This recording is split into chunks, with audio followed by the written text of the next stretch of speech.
सक्षम police times, news 112, सक्षम जनतेचा आवाज।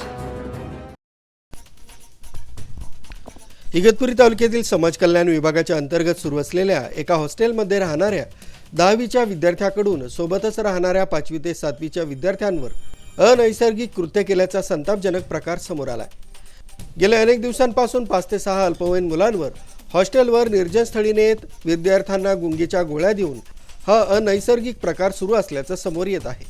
अल्पवयीन मुलांना या गुंगीच्या गोळ्या नेमक्या कोणत्या मेडिकल स्टोअरमधून उपलब्ध होत होत्या हे देखील शोध घेणं गरजेचं असून त्या मेडिकल स्टोअरवर देखील कारवाईची मागणी जोर धरू लागली आहे। तर सूत्रांकडून मिळालेल्या माहितीनुसार घोटी आणि इगतपुरी शहरातील मेडिकल स्टोअरवर या गोळ्या मुलांनी विकत घेतल्याचं देखील समोर येत आहे। काही घाबरलेल्या अल्पवयीन मुलांनी हा प्रकार आपल्या पालकांना सांगितल्यानंतर पालकांनी हा प्रकार समोर आणलाय। तर हॉस्टेल व्यवस्थापनानं देखील याकडे अक्षम्य दुर्लक्षपणा केल्याचा पालकांनी आरोप केलाय।